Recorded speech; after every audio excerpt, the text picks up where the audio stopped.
मैं ये कहना चाहता हूँ कि सीबीआई ने सुब्रमण्यम स्वामी को लेटर लिख करके सुशांत सिंह राजपूत के मामले में अपडेट दिया है और पूरा उसमें डिटेल से बताया, इन्वेस्टिगेशन उन्होंने किस अंदाज में करी है। मेरे पास उस लेटर की कॉपी है जो सीबीआई ने सुब्रमण्यम स्वामी को लिखा है।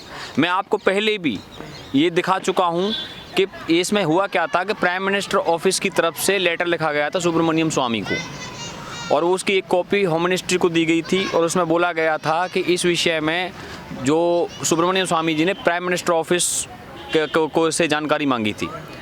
अब उसी लेटर के बारे में सीबीआई ने लेटर में लिखा है, please refer to your letter dated 37/2020 address to honourable prime minister on the subject mentioned below.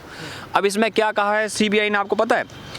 जो 25 जुलाई को एफआईआर हुई थी रिया चक्रवर्ती के खिलाफ पटना के अंदर, जो सुशांत के पिता ने एफआईआर की थी के सिंह ने, उस एफआईआर का इसमें मेंशन है। उस एफआईआर में जो सेक्शन लगे हैं वो इसमें भी मेंशन किए गए हैं। पता कौन से सेक्शन है?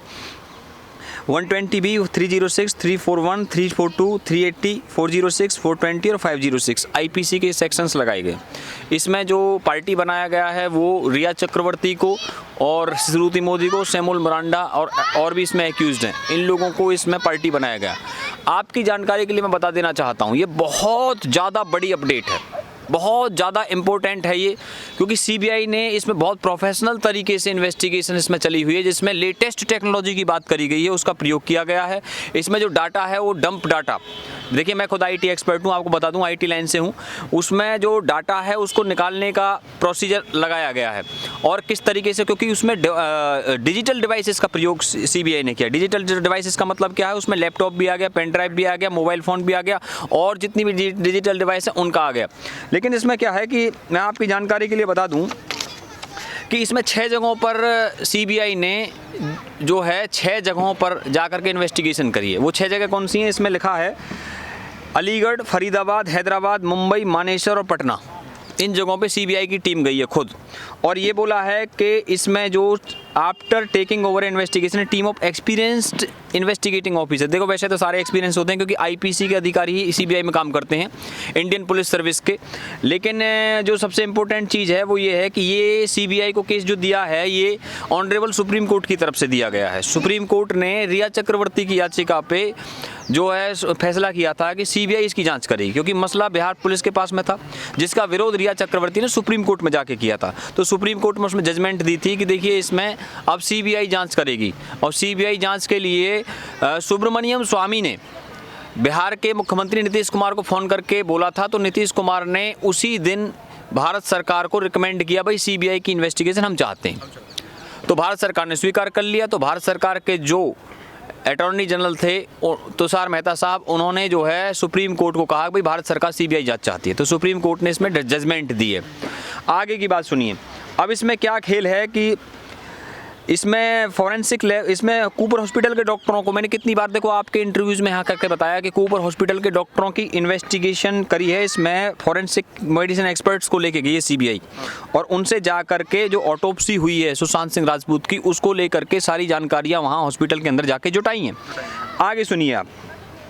तो इसके अंदर और क्या हुआ है, इसमें जो एडवांस मोबाइल फॉरेंसिक इक्विपमेंट्स का प्रयोग किया गया है, यानी जितनी आधुनिक तकनीक और जितने प्रोफेशनल तरीके से सीबीआई इन्वेस्टिगेशन कर सकती है वो सब इसमें प्रयोग किया गया। और टावर, इसमें क्या सेल टावर की जो analysis of dump data of the relevant cell tower locations related to the case, यानी कि जो टावर्स की लोकेशंस है, जो सुशांत सिंह राजपूत जो माउंट ब्लैंक सोसाइटी बांद्रा के अंदर रहते थे, जिसका 4.5 लाख रुपए का वो किराया देते थे, वहाँ पर जो टावर्स की लोकेशंस, यानी कि वहाँ पे जो क्या कहते हैं कि इन्होंने वो जुटाई है, लोकेशंस जुटाई है कि इस लोकेशन पे कौन आया, किससे बात हुई, ये सारी जानकारियाँ सीबीआई ने जुटाई हैं, इसकी इसमें जिक्र हुआ है।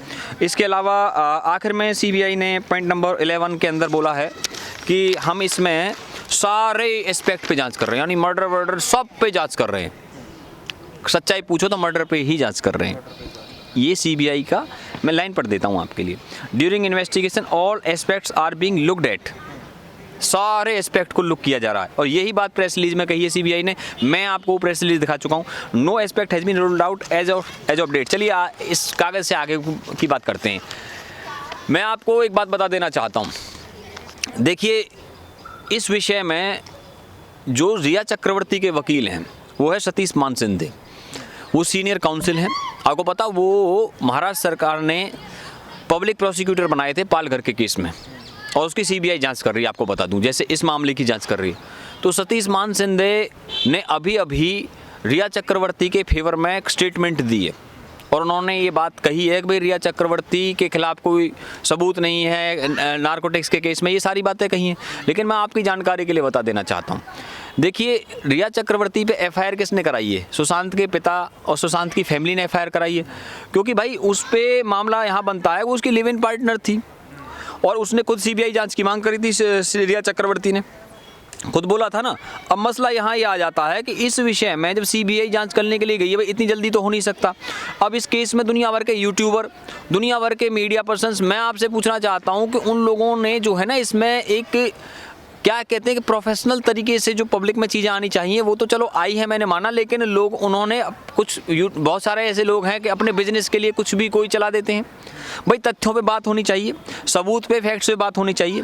कुछ लोग क्या है कि इसका कवाड़ा करने में लगे रहते हैं। लेकिन मैं आपको और भी बात बता देना चाहता हूँ इससे भी आगे की। देखिए सीबीआई की जहाँ तक बात है तो सेंट्रल ब्यूरो ऑफ इन्वेस्टिगेशन के जो डायरेक्टर हैं वो इंडिया के टॉप 10 जो सबसे प्रभावशाली लोगों उनमें से आते हैं। आपको पता है कि जो प्राइम मिनिस्टर ऑफिस को रिपोर्ट करती है CBI, central bureau of investigation, और जो सीबीआई के अंदर जो पुलिस के ही ऑफिसर्स होते हैं, इंडियन पुलिस सर्विस के ऑफिसर्स होते हैं, अलग से तो होते नहीं। अब देखिए इसमें छत पे भी सीबीआई गई थी सुशांत सिंह राजपूत के घर पे, और मामला यहाँ पे भी आया हुआ है कि जो सुरजीत सिंह राठौड़ है वो जब उसने रिपब्लिक टीवी पे आकर बताया था कि भाई उसके सुशांत के शरीर पे कपड़े नहीं थे, तो कपड़े भाई पोस्टमार्टम हुआ है, कपड़े नहीं थे, मतलब इससे तो ये है कि पोस्टमार्टम हुआ भी है या नहीं हुआ, ये क्वेश्चन मार्क हो चुका, मैं बता रहा हूँ आज आपको। दूसरी बात और सुन लीजिए आप, जब जस्टिस की इतनी लंबी लड़ाई चली है और पूरी दुनिया में इतना बड़ा आंदोलन सुशांत के लिए खड़ा हुआ, आज़ाद भारत में मुझे नहीं लगता किसी एक सब्जेक्ट के लिए इतना बड़ा आंदोलन चला हो जितना सुशांत के केस के लिए चला, किसी और पर्टिकुलर केस में नहीं चला है। ऐसी दीवानगी देखी नहीं कहीं, इतनी ज़बरदस्त दीवानगी। अब इसमें क्या है कि रिपब्लिक चैनल जो है, अर्नब गोस्वामी और टाइम्स नाउ, इन्होंने पूरी ताकत लगाई। उससे भी आगे की बात बताता हूं, क्योंकि देखिए मीडिया का बहुत बड़ा रोल है। अर्नब गोस्वामी के चैनल ने इतना कैंपेन चलाया है, उसने पूरी टीम लगा दी इसमें।